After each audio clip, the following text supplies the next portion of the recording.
Imagine this. A basketball player, once thought too small, too frail even for top college teams. And then he goes on to become a two-time NBA MVP, wins 4 championships, and basically, revolutionizes the entire game. We are talking, of course, about Stephen Curry. Exactly. And that's what we're digging into today. His whole journey, his impact, it's huge. We've got some great material covering his career, family life, even the debates about how much he really changed basketball. Our mission is kind of unpack what makes Curry so significant on the court, off the court, all of it. Get into the nuances. Okay, let's start at the beginning then. Curry's story, it isn't your typical can't-miss prospect narrative, is it? He comes from serious basketball stock, though. His dad, Del Curry, amazing NBA shooter, and his mom, Sonia, a college volleyball star. So athletics were just baked into the family. Oh, absolutely. Deeply. I mean, growing up with Dell playing in the NBA, he saw that top level, that dedication firsthand. And Sonia's athletic background, that added discipline, hard work. But interestingly, she really focused on character, too, keeping him grounded, family values, that sort of thing, while he chased his dreams. But even with that background, he wasn't exactly lighting up the recruiting boards out of high school. I read that the big programs, they just kind of passed on him. Why is that? Yeah, that's such a key part of his story. It really shows how talent evaluation isn't foolproof. Despite the skills, the big names, Duke, NC State, Carolina, Wake Forest, they overlooked him. Main reason, size and strength, or perceived lack of it. Scouts just didn't think he could hang physically at that top college level. He kind of shows how limitations can sometimes, well, they become fuel, right? It seems crazy now looking back, but it makes that next part so crucial. That summer he spent with his dad redoing his jump shot. That sounds like it must have been intense. Oh, it was defining. Absolutely pivotal. Dell, being a great shooter himself, saw that Steph's form releasing from his waist because he wasn't strong enough yet. It just wouldn't work. Too easy to block at the next level. So they spent that whole summer basically tearing it down and rebuilding it. Higher release point, quicker motion, grueling stuff. Imagine unlearning years of muscle memory. There were definitely frustrations, tears even. And out of that comes this really unique technique, the shooting on the way up. Why was that such a game changer? Right, so most players release at the peak of their jump. But Steph learned to let it go while still ascending. Seems small, but the impact was huge. It meant an incredibly quick release. Fractions of a second. Made it almost impossible to contest effectively. Plus, it gave his shot this higher arc, more forgiving, dropped softer. He basically turned a physical adaptation into a massive advantage. That became his signature. So he's grinding, changing his whole shot, and then he hits a late growth spurt in high school. Talk about timing. Exactly. By graduation, he's up to 6 feet, gained some strength. That physical boost, plus the new skills, helped him lead his team to conference titles. But still, the big scholarship offers weren't exactly pouring in. It just shows the path isn't always linear, Which brings him to Davidson College and Coach Bob McKillop, who saw something others missed. That belief must have been huge for him. Oh, absolutely critical. McKillop saw the talent, sure, but also the character, the work ethic, the resilience. He offered the scholarship a real show of faith when bigger programs balked. Davidson wasn't a powerhouse, but McKillop told Steph he could make a real difference there. Shows how much a coach's belief matters. And his first college game. Not exactly smooth sailing. 13 turnovers is... Oh, yeah. Bit of a wake-up call. Shows the jump in competition. But what's really telling is how he bounced back. Rough first half, yeah. Comes out second half, starts draining threes, leads them to a comeback win. That showed the self-belief, the mental toughness that would define him. And then his freshman year. Leads the conference in scoring, breaks the freshman three-point record. Speaks for itself, really. Right. Resilience. Okay, fast forward. NBA draft 2009. Golden State Warriors take him. But again, not an instant superstar story. Those ankle injuries early on, they caused some serious doubts, didn't they? Definitely. Those early years had major huddles, that 2011-2012 season, especially with the recurring ankle problems. He missed a lot of games. And people started wondering, can he stay healthy? Is he really a franchise guy? It highlighted that vulnerability. But then came the 2011 lockout, and he used that time to really expand his game beyond just shooting, focusing on dribbling, passing. Those training methods sound pretty intense, almost experimental. Right. Another key turning point. He knew he needed more than just the shot to really dominate. So he dove into this really unique training, 2-ball dribbling, heavy balls, tennis ball drills for hand-eye, even those vision-limiting goggles. Wow. Yeah.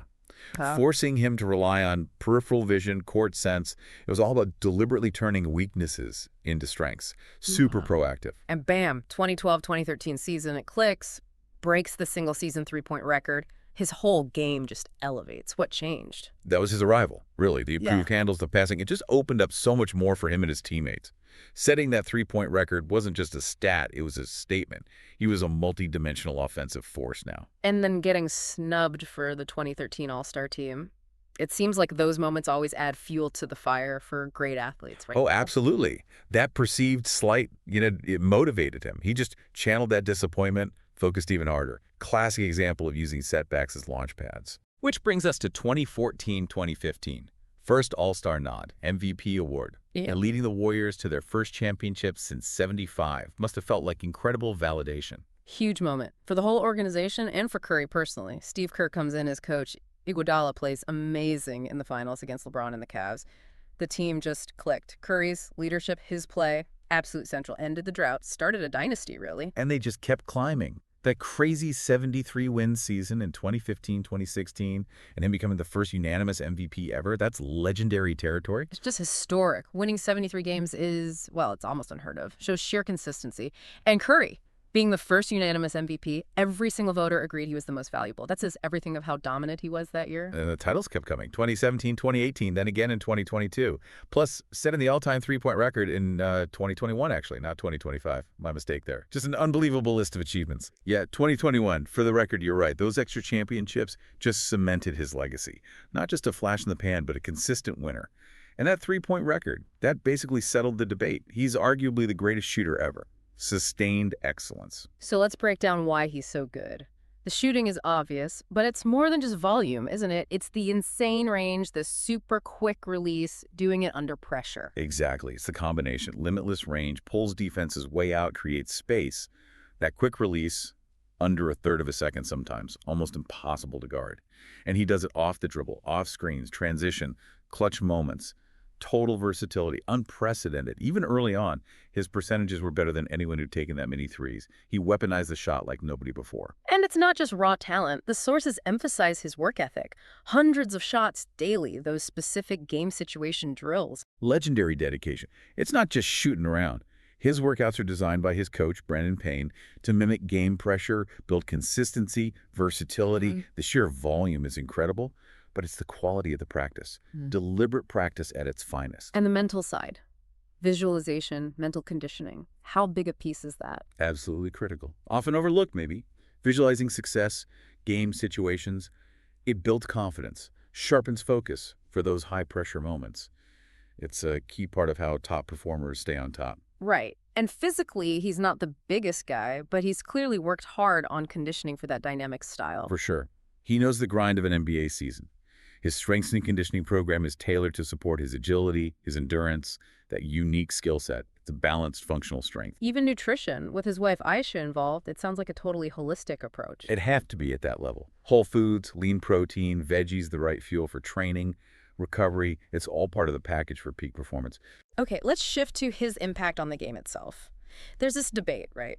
Some say his skills are so unique, they can't really be copied. That's a fair point. His specific mix, the deep range, the accuracy, the handles, the off-ball movement, it's incredibly rare. You can't just tell someone, go be like Steph. It's not that simple. His skill set is, well, it's kind of singular.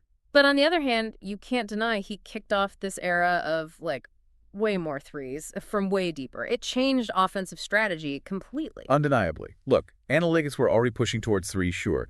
But Curry's success, so visible, so spectacular, it massively accelerated that trend. He basically proved that shooting deep threes, high-volume threes could win championships, changed the definition of a good shot, forced every defense in the league to adjust. And you see it filtering down now, right? Yeah. Youth leagues, coaching philosophies, everyone emphasizes shooting and handles more.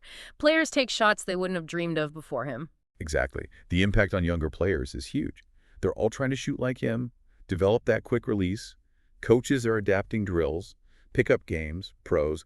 Everyone's taking more threes, different kinds of threes. He inspired a whole generation to shoot. And his gravity, as they call it, just the threat of him shooting, pulls defenders way out, opens up the floor for everyone else, leading to more positionless basketball, making shooters super valuable. Totally. The attention he demands just by crossing half court creates so much space. That's fueled the rise of pick-and-roll offenses, less isolation play than maybe, 15, 20 years ago. Teams build rosters now prioritizing guys who can space the floor with shooting.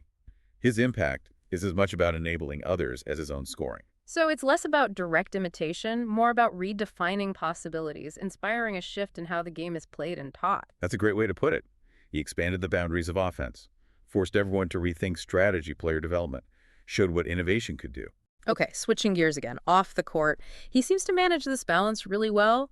NBA superstar Steven and just dad at home. Yeah, he talks about that distinction, clearly prioritizes it. Family seems like a really important anchor for him, keeps him grounded. Married Aisha in 2011, 3 kids, Riley, Ryan, Cannon. We all remember Riley stealing the show at that press conference. Ah, yeah. Classic moment, brought a lot of fun attention. But Aisha's built her own thing too, right? Successful culinary career, started with her blog. She's definitely not just Steph Curry's wife. And their foundation, eat, learn, play. That seems like a really serious commitment in Oakland. Oh, hugely impactful. Founded in 2019, they've raised millions, distributed like 25 million meals, invested in literacy, rebuilt playgrounds. They talk about it as their life's work, really using their platform for major good. He's also got his own business empire growing with SC30 Inc., huge endorsements. He's a brand. Absolutely. SC30 covers the partnerships, media, philanthropy, all aimed at positive change. The endorsement money is massive, obviously. That Under Armour deal alone is potentially gigantic long-term. Shows how athletes leverage influence now. And his production company, Unanimous Media, won an Oscar for a queen of basketball. That's pretty amazing. Yeah, quite an achievement. Shows they're serious about creating quality, uplifting content, broadening his impact beyond just sports. Plus, the Little Town Libraries initiative in Oakland, very tangible, direct community impact. Right. Addressing a real need, improving literacy access for kids. Hands-on philanthropy. I even read he's thought about life after basketball, maybe politics, though he apparently needs Aisha's sign-off and knows it's a tough climate. Shows he's thinking ahead, considering other ways to make a difference. The comment about Aisha shows how central family is. And yeah, he seems realistic about the political world. And all this adds up, from a $2 million rookie deal to, well, a very significant net worth now. Quite the financial arc, too. It reflects the on-court success, the off-court business savvy, the global brand he's become. Testament to his impact all around. So wrapping this up, we've seen Curry's journey. Overlooked kid, relentless worker, innovator, game changer, revolutionary skills, redefined shooting. And his impact goes way beyond basketball family, business, major philanthropy. Exactly. He didn't just change the game. He's using his platform to try and change things off the court, too. Which leaves us with a final thought for you listening. Curry reshaped basketball and uses his influence broadly. So how else might athletes shape sports, society, culture in the future? What unexpected ways? And maybe think about Curry's mindset, too, that dedication, that resilience against doubt. How could you maybe apply some of that to your own challenges, your own learning? Definitely something to chew on.